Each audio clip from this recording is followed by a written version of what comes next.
உடனே என்ன பண்ணான் தெரியுமா? தன்கிட்ட இருந்த குதிரை சவுக்கை எடுத்தான். குதிரை சவுக்கால அந்த ஆளை வாங்குவாங்கன்னு வீசி தள்ளிவிட்டான். இவ்வளவு சவுக்கடியும் வாங்கிக்கிட்டு இந்த ஆள் என்ன பண்ணான் தெரியுமா? சிரிக்கிறான். அடி வாங்கிட்டு யாராவது சிரிப்பாங்களா? குதிரை வீரனுக்கு ஒன்றும் புரியல. என்னப்பா அது, ஏன் இப்படி அடி வாங்கிட்டு இப்படி சிரிக்கிறியே அப்படின்னு கேட்டான்.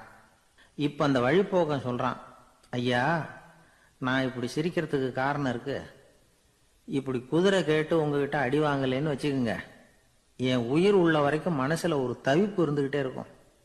செருப்பையும் கொடையையும் கேட்ட உடனே கொடுத்தவன் குதிரையையும் கேட்டிருந்தா கொடுத்துருப்பானோ அப்படிங்கிற பேராசையில ஏங்கிக்கிட்டே இருந்திருப்பேன். இப்ப உங்ககிட்ட அடி வாங்கின பிறகு என்னுடைய அந்த சந்தேகம் தீர்ந்து போச்சு. என்னுடைய ஆசைக்கு எல்லை எது அப்படிங்கறத எனக்கு புரிஞ்சுட்டுது அப்படின்னு சொல்லிவிட்டு அவன் நடக்க ஆரம்பிச்சுட்டானான்.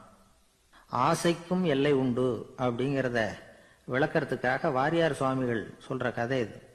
இந்த காலத்திலயும் ஒருத்தன் அது மாதிரி கொடை செருப்போட குதிரையில போய்கிட்டு இருந்தான். எதிரில் நடந்து வந்தவன், ஐயா உங்க கொடையை எனக்கு கொடுங்களேன்னு கேட்டான். உடனே அவன் குதிரையிலிருந்து கீழே குதிச்சு அவனை சாட்டையால் அடிக்க ஆரம்பிச்சுட்டான். இன்னொருத்தர் அந்த வழியா வந்தவர் இதை பார்த்தார். ஏன்பா அவன் கேட்டான், உன்னால முடியலன்னா இல்லைன்னு சொல்லிட வேண்டியது தானே, அதுக்காக ஏன் இப்படி அவனை போட்டு அடிக்கிறேன்னு கேட்டார். உங்களுக்கு விவரம் புரியாது சார், காலம் ரொம்ப கெட்டு போச்சு. கேட்டதை கொடுத்தேன்னு வச்சுக்கோங்க, இந்த குதிரையே என்னோடது, அவன் திருடிக்கிட்டு போறான் அப்படின்னு என் பேர்ல புகார் கொடுக்க ஆரம்பிச்சிருவான் சார் அப்படின்னா. அது எப்படி அவ்வளவு உறுதியா சொல்றேன்னு கேட்டார் அவரு. ஏற்கனவே அது மாதிரி ஒருத்தன் பேர்ல புகார் கொடுத்துட்டு தான் இந்த குதிரையை நான் தள்ளிட்டு வந்துகிட்டு இருக்கிறேன். ஒரு காட்டுல ஒரு முனிவர் இருந்தார். ஒரு நாள் அவரை தேடிட்டு 4 பேர் வந்தாங்க. சுவாமி எங்களுக்கு ரொம்ப நாளா ஒரு சந்தேகம்னாங்க. என்னன்னு கேட்டார். இந்த உலகத்துல எவ்வளவோ காரியங்கள் நடக்குது, எது நியாயம் எது அநியாயம் அப்படின்னு புரிஞ்சுக்க முடியலன்னாங்க. அது யாராலையும் புரிஞ்சுக்க முடியாதுன்னார் முனிவர். வந்தவங்களுக்கு ஆச்சரியமா போச்சு, ஒரு மாதிரியா பார்த்தாங்க. இத முனிவர் கவனிச்சார். சரி புறப்படுங்க என்னோடன்னார். எங்கன்னு கேட்டாங்க. இப்போ உங்க 4 பேரையும் ஒரு புஷ்பக விமானத்துல அழைச்சிட்டு போறேன். இந்த உலகத்துல சர்வசாதாரணமா நடக்கக்கூடிய ஒரு காட்சியை உங்களுக்கு காட்ட போறேன். நீங்க பார்க்க போற அந்த காட்சி நியாயமா அநியாயமா அப்படிங்கறத என்கிட்ட சொல்லணும். நீங்க சரியான பதில் சொன்னா புஷ்பக விமானத்துல தொடர்ந்து பிரயாணம் பண்ணலாம். தவறான பதில் சொன்னா இந்த புஷ்பக விமானம் உங்களை கீழே தள்ளி விட்டுரும் அப்படின்னார். 4 பேருக்கும் பயம்தான், இருந்தாலும் முனிவர் கூப்பிடுறாரு அப்படின்னு சொல்லி புறப்பட்டாங்க. அவங்க எல்லாரும் புறப்பட்டு ஒரு காட்டு வழியா போய்கிட்டு இருக்கிறாங்க புஷ்பக விமானத்துல. அங்க நடக்கிற ஒரு காட்சியை காட்டுறார் முனிவர். அதோ அங்க பாருங்கன்னார். அந்த விமானத்துல இருந்தபடியே எல்லாரும் கீழே குனிஞ்சு பாக்குறாங்க. அங்க ஒரு தாய் புலி அப்பதான் குட்டி போட்டிருக்கு. குட்டிகளை ஈன்ற உடனே பசிக்கு இறை தேடி அந்த பக்கமா வருது. அதே நேரம் ஒரு தாய் மான், அதுவும் அப்பதான் குட்டி போட்டிருக்கு. அதுவும் இதே மாதிரி குட்டிகளை ஈன்ற உடனே பசிக்கு இறை தேடி அந்த பக்கமா வருது. இப்ப அந்த புலி அந்த மானை அடிச்சு போட்டுடுது. அதுவும் சாப்பிடுது, குட்டிகளுக்கும் கொடுக்குது. இப்போ அந்த புலி குட்டிகள் முகத்துல மகிழ்ச்சி, தாயை இழந்த அந்த மான் குட்டிகள் முகத்துல துக்கம். இப்போ அந்த முனிவர் 4 பேர்கிட்டையும் கேட்கிறார், நீங்க இங்க பாத்தீங்களே, இதுல எது நியாயம் எது அநியாயம்? ஒவ்வொருத்தரா சொல்லுங்க. உங்க பதில் சரியில்லைன்னா இந்த விமானம் உங்களை கீழே தள்ளி விட்டுரும், சொல்லுங்க பார்க்கலாம்னார். முதல்ல ஒருத்தன் சொன்னான், அந்த புலி செஞ்சது சரிதாங்க, அது பசிக்கு அதுதான் ஆகாரம், தன்னுடைய பசிக்கு தானே இறை தேடிக்கிட்டது, அதுல என்ன தப்பு, அவ்வளவுதான், அதனால புலி செஞ்சது நியாயம்தான் அப்படின்னா. அவ்வளவுதான், அந்த விமானம் அவனை அப்படியே கீழே தள்ளி விட்டுட்டுது. அதனால அவன் கொடுத்த பதில் சரியில்லை அப்படிங்கிறது புரிஞ்சு போச்சு. இப்ப 2வது ஆள் சொன்னான், புலி செஞ்சது பாவம், அந்த தாய்மான் என்ன தப்பு பண்ணிச்சு, இப்ப அந்த குட்டிகளுக்கு யாரு ஆதரவு, அதனால புலி செஞ்சது அநியாயம் அப்படின்னா. அவ்வளவுதான், அவனையும் கீழே தள்ளி விட்டுடுது அந்த விமானம். இந்த பதிலும் சரியில்லை அப்படின்னு ஆயிட்டுது. இப்போ 3வது ஆள் வந்தான். முதல்ல 2 பேர் கீழே விழுந்ததை பார்த்துக்கிட்டு இருந்தான். அதனால அவன் சொன்னான், ரெண்டுமே நியாயம்தாங்க, புலி இறை தேடினதும் இயற்கை, அதுக்கு மான் இறையானதும் இயற்கை, அதனால இதுல ஒன்றும் தப்பு இல்லைன்னா. அவ்வளவுதான், அவனையும் அந்த விமானம் கீழே பிடிச்சி தள்ளி விட்டுது. இப்ப 4வது ஆள் வந்தான். முனிவர் கேட்டார், நீயாவது சொல்லுப்பா, இந்த செயல்ல எது நியாயம்னார். அவன் தெளிவா பதில் சொன்னான், அதாவது என்ன சொன்னான்னா, எனக்கு தெரியல அப்படின்னா. அவனை விமானம் கீழே தள்ளல, சௌரியமாக அழைச்சிட்டு போட்டுது. இவனும் பிரயாணம் சௌக்கியமாக பண்ணானான். ஆக இதுதான் சரியான பதிலுங்கிறத முனிவர் உணர்த்தினார். இந்த கதையிலிருந்து நாம புரிஞ்சுக்க வேண்டியது என்னன்னா, இந்த உலகத்துல எவ்வளவோ காரியங்கள் நடக்குது. அதெல்லாம் ஏன் அப்படி நடக்குதுங்கிறதுக்கு எப்பேற்பட்ட பண்டிதராலும் பதில் சொல்ல முடியாது. தெரியாததை தெரியாதுன்னு ஒத்துக்கிட்டா வாழ்க்கை பிரயாணம் சுகமா இருக்கும். அதனால தேவையில்லாத விஷயங்களை புரிஞ்சுக்கிறதுக்கு நேரத்தை செலவு பண்ணிட்டு இருக்கக்கூடாது. வாழ்க்கையை குழப்பிக்க கூடாது. வாழ்க்கைக்கு தேவையானது என்னவோ அதை மட்டும் புரிஞ்சுக்கிட்டா போதும். இந்த காலத்து ஆள் ஒருத்தன் ஒரு பெரியவரை தேடி வந்தான். ஐயா, ஒரு சந்தேகம்னா.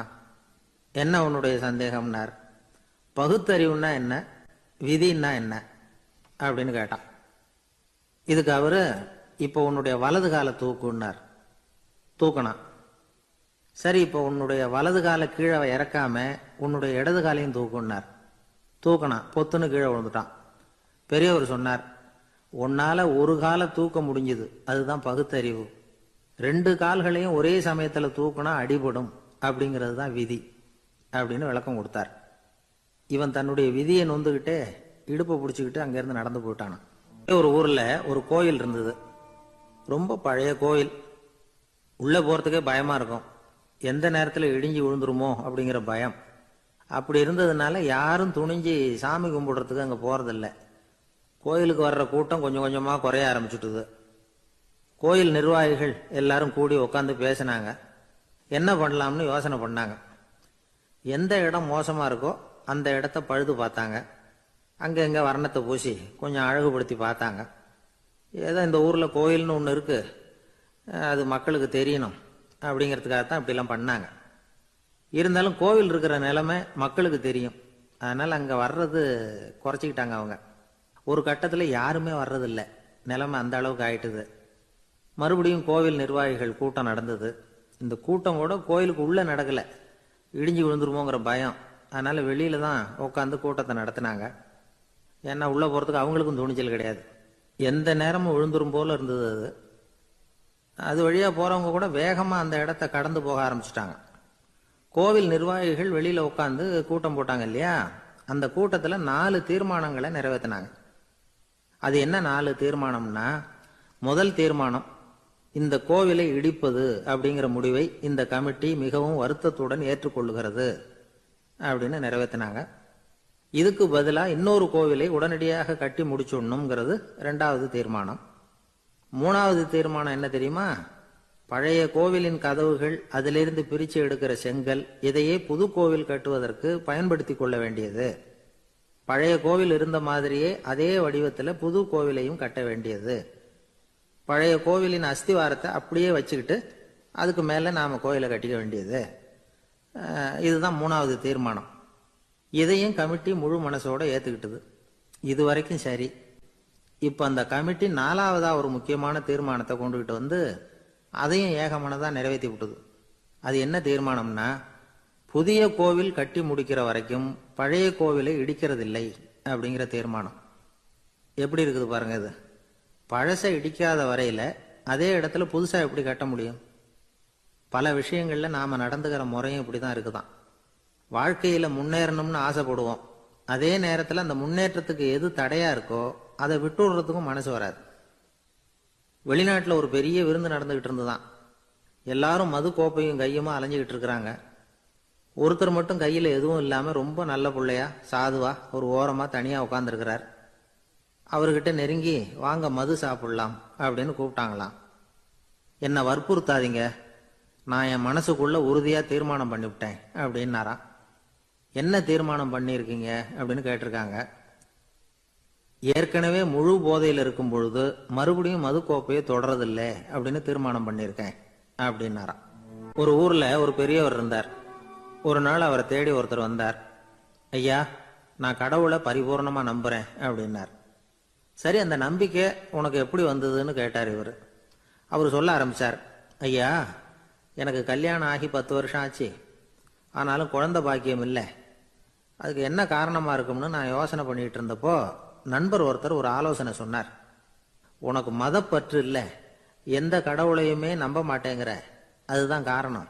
கடவுளை நம்பு, உனக்கு குழந்தை பாக்கியம் கிடைக்கும் அப்படின்னார். அவர் அப்படி சொன்னாரே தவிர எனக்கு சந்தேகம்தான். இருந்தாலும் அவர் சொன்னபடியும் நடந்து தான் பார்ப்போமே அப்படின்னு முடிவு பண்ணேன். கடவுளை நம்ப ஆரம்பித்தேன். அந்த வருஷமே அழகான ஆண் குழந்தை பிறந்தது. எல்லாம் இறைவன் அருள் அப்படின்னார். இவர் இப்படி சொன்னதை கேட்டதும் அந்த பெரியவர் சொன்னார், நீ சொல்றதெல்லாம் சரிதான், இருந்தாலும் இந்த காலத்தில் எந்த ஒரு காரியமாக இருந்தாலும் அதை சோதனை செஞ்சு பார்த்துட்டு தான் ஒரு முடிவுக்கு வந்து சேர முடியும். அறிவுபூர்வமான முடிவு அதுவாக தான் இருக்கும். அறிவியல் சோதனைகள் அப்படித்தான். ஒரு குறிப்பிட்ட விஷயத்தை பற்றி எத்தனை தடவை சோதனை பண்ணாலும் ஒரே முடிவு தான் கிடைக்கணும். அதுதான் சரியா இருக்கும். அதனால இப்போ மறுபடியும் ஒரு சோதனைன்னார். என்ன செய்யணும் அப்படின்னு கேட்டார் இவர்.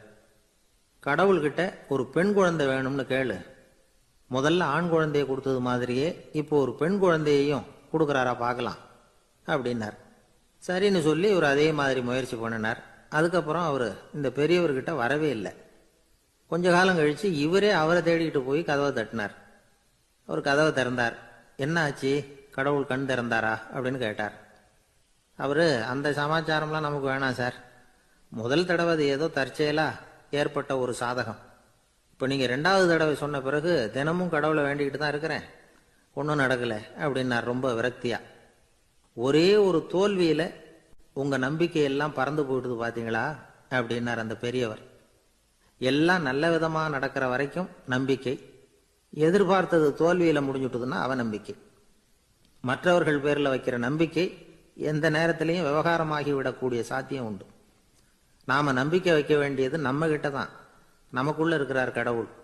எனவே நம்ம பேர்ல நாம வைக்கிற நம்பிக்கை தான் உண்மையான கடவுள் பக்தி. நிபந்தனையற்ற நம்பிக்கையா அது இருக்கணும். எல்லாம் நல்லபடியா நடந்துகிட்டு இருந்தா எந்த முட்டாளுக்கும் நம்பிக்கை வரத்தான் செய்யும் அப்படிங்கிறது ஒரு பெரிய ஒரு கருத்து. தியானத்தின் மூலமா தான் உனக்குள்ள ஆழமா தோண்டுனா உன்னுடைய அடி ஆழத்துல நம்பிக்கை வந்து அப்படி ஊற்றெடுக்கும், அதை பார்க்க முடியும் அப்படிங்கிறது பெரியவர்கள் சிந்தனை. ஒரு குழந்தை அப்பாவை பார்த்து என்னப்பா பண்றேன்னு கேட்டுதான். பிரார்த்தனை பண்ணிட்டு இருக்கிறேன்னாராம் அப்பா. பிரார்த்தனை பண்ணுனா என்ன கிடைக்கும் அப்படின்னு கேட்டுதான் குழந்தை. எல்லாம் கிடைக்கும் அப்படின்னாராம் அப்பா. நீ வச்சிருக்கிறிய பேனா அது கூட கிடைக்குமான்னு கேட்டுதான் குழந்தை. ஓ, கிடைக்குமேன்னு இருக்கார்.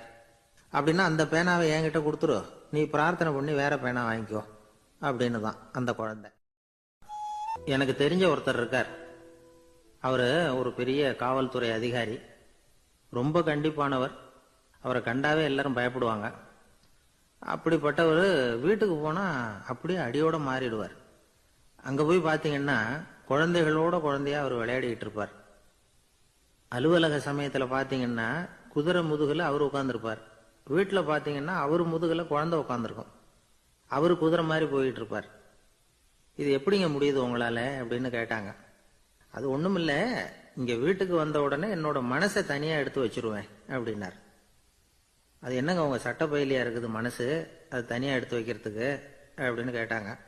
அப்படி இல்லைங்க, இது ஒரு பயிற்சி, மனப்பயிற்சி, அவ்வளவுதான் அப்படின்னார். இப்படி சமயம் பார்த்து மனசை தனியா வச்சுவிட தெரிஞ்சவங்க வாழ்க்கையில எப்பவும் உற்சாகமா இருப்பாங்க அப்படிங்கிறது பெரியவங்க கருத்து. ஒரு டாக்டர் ஆஸ்பத்திரியில் இருக்கிற வரைக்கும் டாக்டரா இருக்கலாம். அவர் மனைவிகிட்டையும் அவர் டாக்டரா இருக்க வேண்டிய அவசியம் இல்லை. ஒரு வக்கீல் வந்து கோர்ட்ல இருக்கிற வரைக்கும் வக்கீலா இருக்கலாம். வீட்டுக்கு வந்ததுக்கு அப்புறமும் வக்கீலா இருக்க வேண்டிய அவசியம் கிடையாது. வீட்டுல வந்து குழந்தைகள்கிட்ட விளையாடும் பொழுதும் அதுகள்கிட்ட ஃபீஸ் கேட்டுக்கிட்டு இருக்கக்கூடாது. நாம எப்படி இருக்கணும்னு பெரியவங்க சொல்றாங்கன்னா, மனசோட சேரப்படாதான். அப்படி சேராம வாழ்க்கையை கவனிக்கணுமா. மனசை அப்படியே தனியா எடுத்து பக்கத்துல வச்சுடணும். அப்படின்னா அதை அப்படியே தூக்கி எறிஞ்சுடு அப்படின்னு அர்த்தம் இல்லை. ஏன்னா மனசுங்கிறது நமக்கு உபயோகப்படக்கூடிய ஒண்ணுதான். எப்ப எப்போ அது தேவையோ அப்பப்போ எடுத்து உபயோகப்படுத்திக்கணும். தேவைப்படுறப்போ எடுத்து கண்ணாடியை மாட்டிக்கிறோம்ல, படிக்கும் பொழுது கண்ணாடி தேவைப்படுது, எடுத்து மாட்டிக்கிறோம் இல்லையா, அது மாதிரி கணக்கு போடுறதுக்கு மனசு தேவை. கடைக்கு போய் ஒரு பொருள் வாங்குறோம், காசு கொடுக்குறோம், மீதி சில்லறை சரியா இருக்கா அப்படின்னு எண்ணி பார்த்து வாங்க வேண்டியிருக்கு. அந்த சமயத்தில் மனசை எடுத்து தனியாக வச்சுட்டேன் அப்படின்னு சொல்லிட்டு இருக்கக்கூடாது. பரீட்சைக்கு படிக்க வேண்டியிருக்குது, படித்ததையெல்லாம் அப்படியே நினைவில் வச்சுக்க வேண்டியிருக்கு. அந்த சமயத்தில் மனசை தூக்கி எறிஞ்சுட்டேன் சார் அப்படின்னு சொல்லிட்டு இருக்கக்கூடாது. அப்படி சொன்னால் பரீட்சை நம்மளை தூக்கி எறிஞ்சிடும்.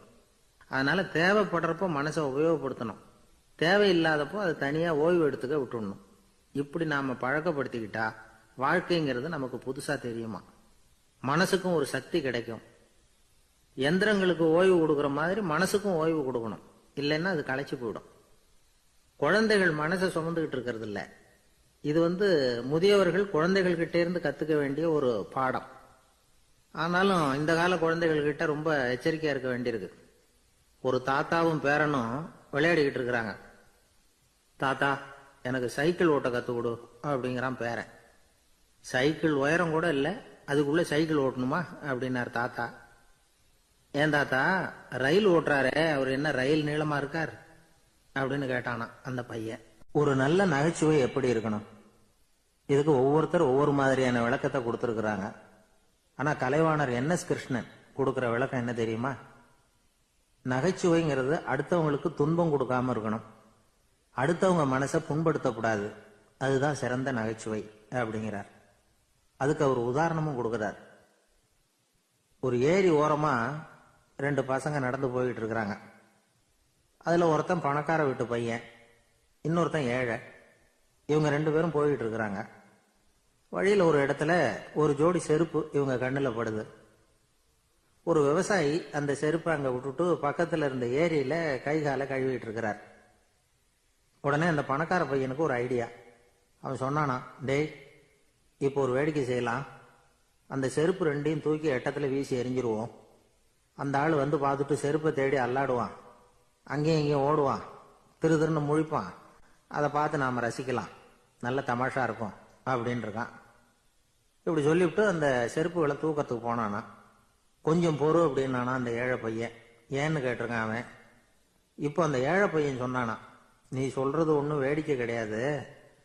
உன்னோட செருப்பு தொலைஞ்சா உன் அப்பா உடனே உனக்கு வேற செருப்பு வாங்கி கொடுத்துருவார். ஆனா அந்த ஆளுக்கு இந்த செருப்பு தொலைஞ்சதுன்னா வேற புதுசா வாங்கறதுக்கு வாயையும் வயத்தையும் கட்டி பணத்தை சேர்க்க வேண்டியிருக்கும். அதனால நான் ஒரு வேடிக்கை சொல்றேன், அது மாதிரி செய், அது இன்னமும் தமாஷா இருக்கும் அப்படின்னானா. எப்படி அது சொல்லுன்னு இருக்கான் அவன். செருப்பு 2ம் அது இருக்கிற இடத்துல இருக்கட்டும். உன் சட்டை பையிலிருந்து ஒரே ஒரு ரூபாய் நாணயத்தை எடு.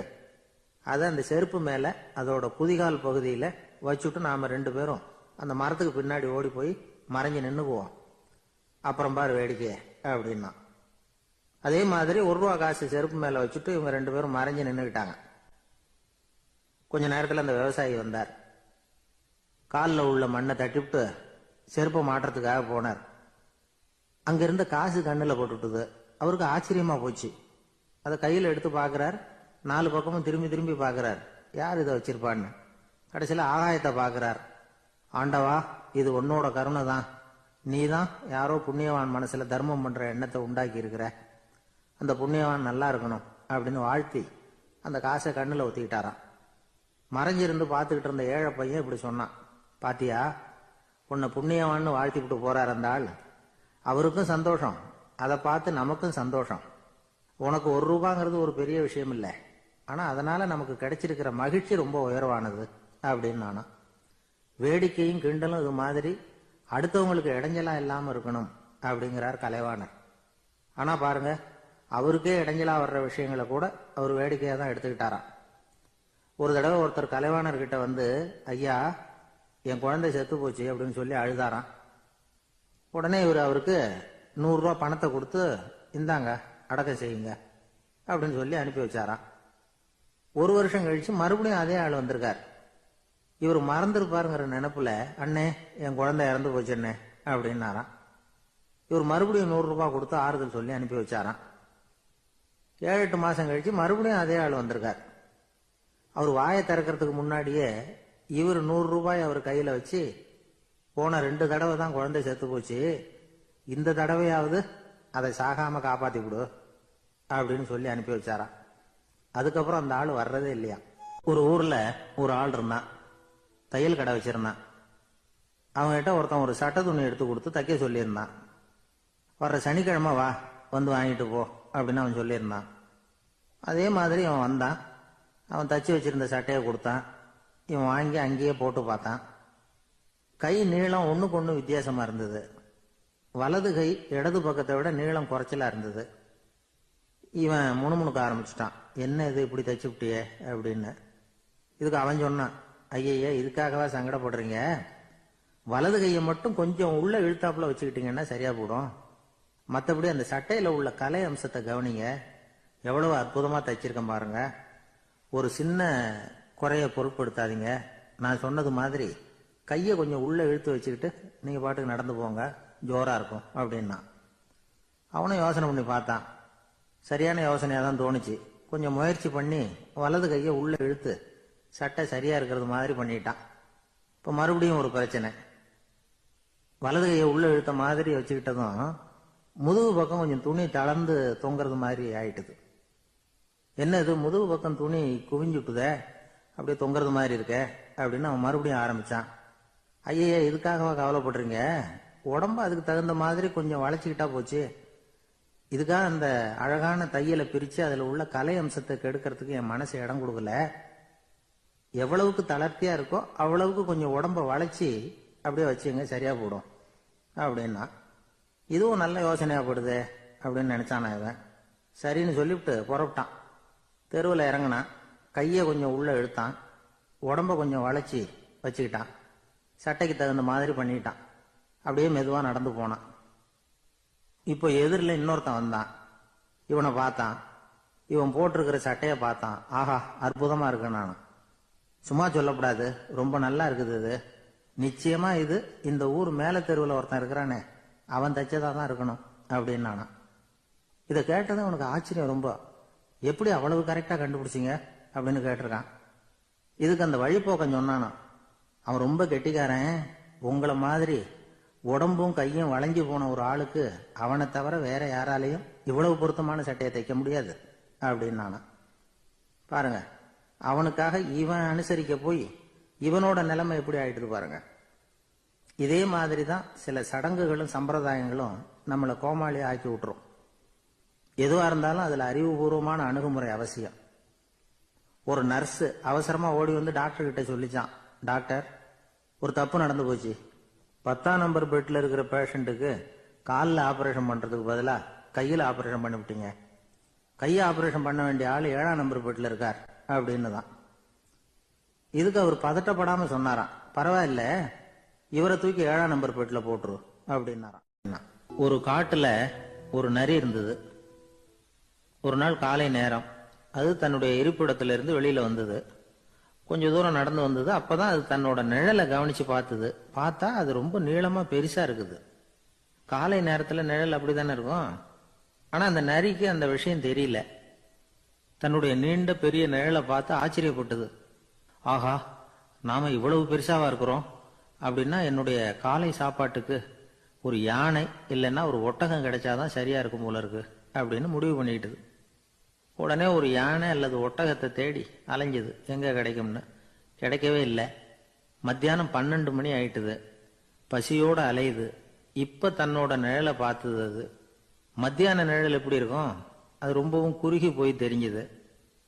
உடனே அந்த நரி என்ன நினைச்சுக்கிட்டு தான் தெரியுமா, காலை ஆகாரம் சாப்பிடாததுனால நம்ம உடம்பு இப்படி அழைச்சு போட்டுதே அப்படின்னு நினைச்சுக்கிட்டு தான். கொஞ்ச நேரம் கழிச்சு மறுபடியும் தன்னுடைய நிழலை பார்க்குது. அது இன்னமும் குறுகி போய் காலடியிலேயே வந்துட்டுது. அதுக்கு பயமா போயிடுது. ஐயோ, இன்னும் கொஞ்ச நேரத்துல நாம இறந்துருவோம் போல இருக்க. இப்ப என்ன செய்யறது? இந்த சமயத்துல ஒரு எறும்பு கிடைச்சா கூட போதும், அதை நம்ம காலை ஆகாரமா நினைச்சு சாப்பிட்டுள்ளாமே அப்படின்னு நினைச்சுதான். நம்முடைய நிழல் கூட நம்மள மாதிரியே தான் அடிக்கடி மாறிக்கிட்டே தான் இருக்குது. அது எப்பவும் ஒரே மாதிரி இருக்கிறது இல்ல. மனிதனுக்கு ஏற்படுகிற தன்முனைப்பு இருக்கு பாருங்க, ஈகோ, அது கூட ஒரு நிழல் மாதிரி தானா. அப்படி நினைக்க ஆரம்பிச்சுட்டா அதனால ஏதும் பிரச்சனை வராதான். தன்முனைப்பை நிழல் போலவே ஏற்றுக்கொள்ளுங்கள் அப்படிங்கிறது பெரியவங்க கருத்து. ஒரு காரியத்தை வெற்றிகரமா நல்ல விதமா செஞ்சு முடிக்கிறோம்னு வச்சுக்கோங்க, அந்த சமயத்துல ஒரு வித நுட்பமான தற்பெருமை நமக்குள்ள உண்டாகுது. இது இயற்கையானது, அதனால இது மேல பற்று வைக்கப்படாது. அப்படி வைக்க ஆரம்பிச்சுட்டா அந்த தற்பெருமை ஒரு நிரந்தர விருந்தாளியா நம்ம கிட்ட தங்கிக்கும். நம்ம நிழல் எப்படின்னு பாருங்க, நாம நடக்கும் பொழுது நம்ம பின்னாடியே வரும். தன்முனைப்பையும் அப்படியே நினைச்சுக்குங்க. நிழல் யாருக்கும் எந்த பிரச்சனையையும் உண்டாக்குறது இல்லை. ஆனா அந்த நிழலை கண்டே நாம பயப்பட ஆரம்பிச்சுட்டா நாம எதுலையும் வெற்றி காண முடியாது. நிழலோட சண்டை போடக்கூடாது. அது மாதிரி தன்முனைப்போடவும் நாம சண்டை போட வேண்டியதில்லை.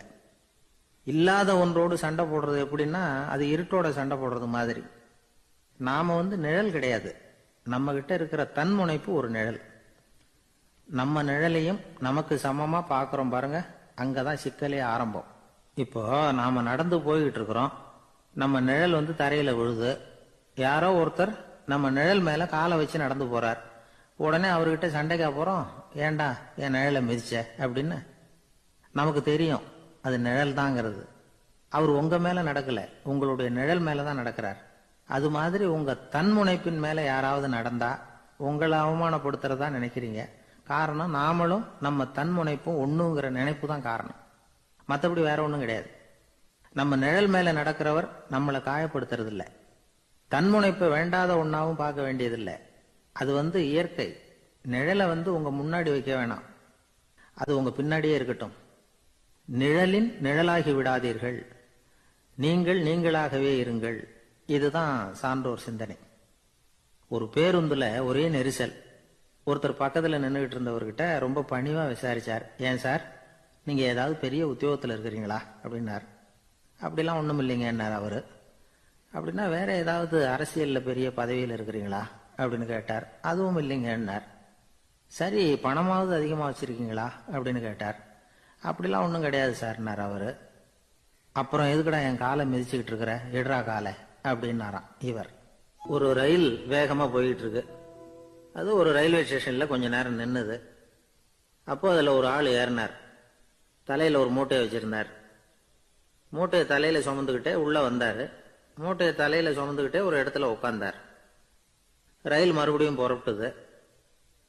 இவர் தன் தலையில இருந்த மூட்டையை கீழே இறக்கி வைக்கணும்ல, வைக்கல, சுமந்துக்கிட்டே வர்றார். எதிரில் உட்கார்ந்துருந்தவர் கேட்டார், ஏங்க ஏன் இப்படியே உட்கார்ந்துருக்கிறீங்க தலையில மூட்டையை வச்சுக்கிட்டு, மூட்டையை கீழே இறக்கி வைக்கலாமே அப்படின்னார். வேணாங்க, பாவம், தலையில இருக்கிற மூட்டையை இறக்கி ரயில்ல வச்சா ரயிலுக்கு பாரம் அதிகமா இருக்கும் அப்படின்னார் அவரு. இப்படி ஒரு ஆளை பார்த்தா நமக்கு சிரிப்பு தான் வரும். ஏன்னா ரயில்ங்கிறது அந்த மூட்டையையும் சேர்த்து சுமந்துக்கிட்டு தான் போகுது. அவன் அந்த மூட்டையை தலையில வச்சிருந்தாலும் ஒண்ணுதான், தரையில வச்சிருந்தாலும் ஒண்ணுதான். அதனால ரயிலுக்கு எந்த மாற்றமும் ஏற்பட போறதில்லை. அதே மாதிரி தான் நம்ம மனமும். இதுவும் ஒரு தேவையில்லாத சுமை, அனாவசியமா சுமந்துக்கிட்டு இருக்கிறோம். இத கீழே இறக்கி வச்சுட்டா வாழ்க்கை பிரயாணம் சுகமா இருக்கும். ரயில் பிரயாணம் பண்ற அந்த ஆள் மூட்டையை சுமக்கிறான், வாழ்க்கை பிரயாணம் பண்ற நாம மனசை சுமக்கிறோம். இது ரெண்டுக்கும் எந்த வித்தியாசமும் இல்லை. மனசை கீழே இறக்கி வச்சுட்டா பாரம் இல்லாமல் வாழலாம், பறவைகள் மாதிரி பறக்கலாம், குழந்தைகள் மாதிரி கள்ளங்கபடம் இல்லாம வாழலாம். இந்த வெளி உலகத்துல நாம நிலை பெற்று இருக்கணும், வேரூன்றி இருக்கணும். அதே சமயம் நம்முடைய உள் வெளியில ஆன்மீக வாழ்க்கையில பாரம் இல்லாம இருக்கணும். அப்போ பறக்கணும், நதியை போல ஓடணும், மிதக்கணும். பயணம் சுகமா இருக்கும், களைப்பு தெரியாது, கவலை தெரியாது. ஒரு சீடன் போதி தர்மரை நாடி வந்தான். குருவே, நீங்கள் என்ன வெறுமையாக இருக்க சொன்னீங்க, நான் இப்ப மறுபடியும் வெறுமையானவன் ஆகிட்டேன், அதனால இப்ப என்ன செய்ய சொல்றீங்க என்ன அப்படின்னு சொல்லி நின்னான். உடனே அந்த குரு பக்கத்துல இருந்த ஒரு குச்சியை எடுத்து அவன் தலையில அடிச்சு, போய் அந்த வெற்றுத்தன்மையையும் வீசி எறிந்து விட்டு வா அப்படின்னார்.